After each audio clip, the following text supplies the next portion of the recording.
each make up 1/3 of a team's BCS score. And so you can look those up. Whenever there's the rankings, it'll say, Florida with a score of .993 or something like that. Okay. And you also say there's like holes in the BCS ranking system. What are these holes? The holes, I guess I probably misspoke on that one. I guess if I had to try to cover my tracks, the holes would be that they say that they take into account a strength of schedule, and that's not really something that a team in a smaller conference can make up for. For instance, Boise State can't really control the fact that every year they play teams that are in the Western Athletic Conference, or Texas Christian, every year they play teams in the Mountain West Conference, and so it's just not in their schedule to play the bigger schools. So when they go undefeated, there's really nothing asking them to go higher, and yet they're telling them their schedule isn't strong enough, so that's why they're being denied a right to play for a championship. I have more than 30 seconds. Now I have 30 seconds. I can field one more question. What alternatives do you propose for a different type of score system? I really don't.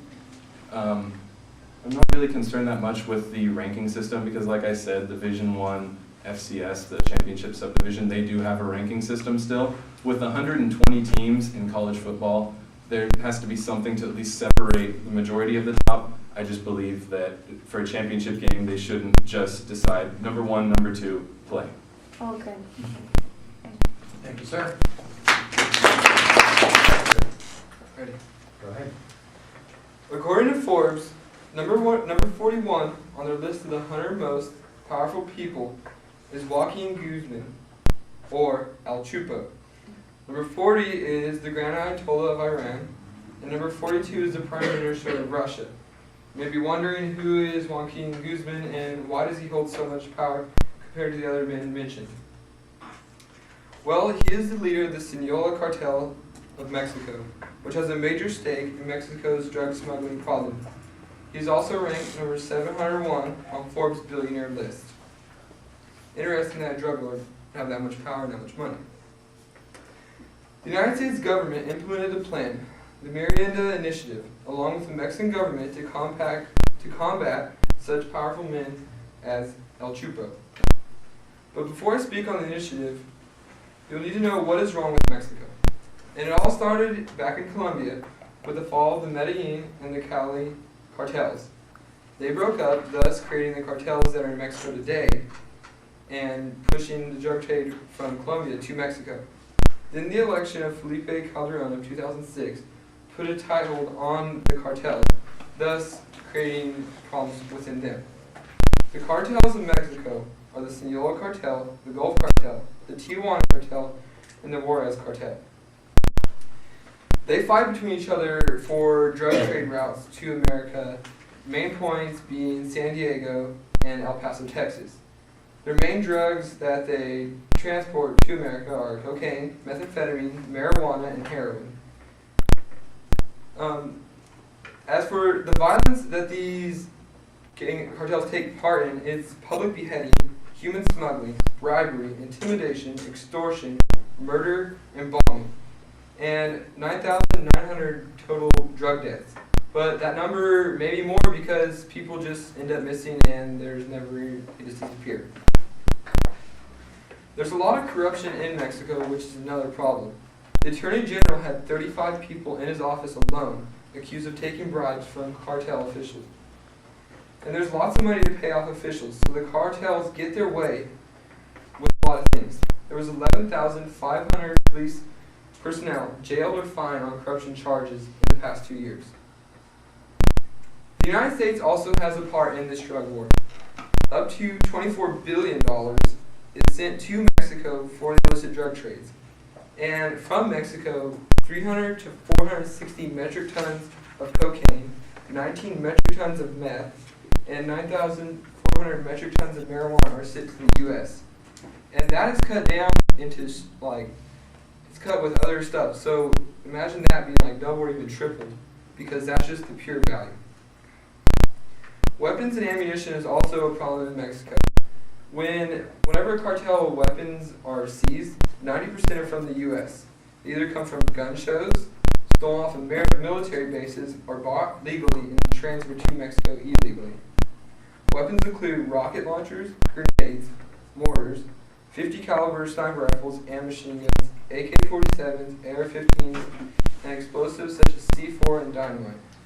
Police are outgunned by the cartels in great margins.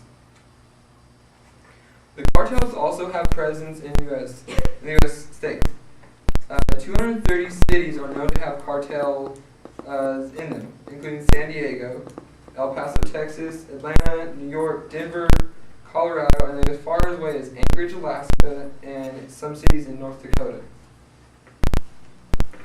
Because the United States plays such a role in this conflict, the fear of the Mexican conflict, the conflict spilling over the borders, was present. The U.S. government had to act. The government did just that and passed a $1.4 billion package to help the government of Mexico. H.R. 6028, Miranda Initiative to Combat Illicit Narcotics and Reduce Organized Crimes Authorization Act of 2008, passed both houses of Congress and was signed by George W. Bush. It was signed again by Barack Obama to allow more of the appropriations to go out to help Mexican officials. Some of the things involved with the initiative were training and reform. And there were things included were hire new police forces, set up public input about the police actions, make witness protection program, provide ethics and human rights training for the police officials, establish offices of the government accountability and oversight, enhance Mexico's border enforcing.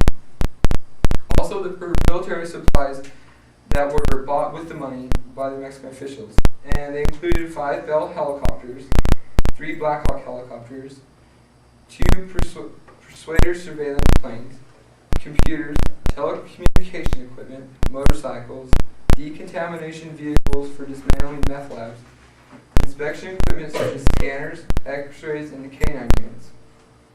There were also other problems in Central American countries, and they included Belize, Costa Rica, El Salvador, Guatemala, Honduras, Nicaragua, Panama, Haiti, and the Dominican Republic.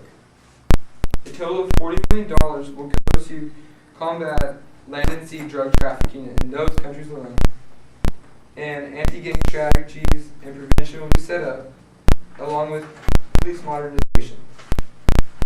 The good thing about this program was no guns, ammunition, explosives, any type of weapons will be purchased with this money from the U.S. government.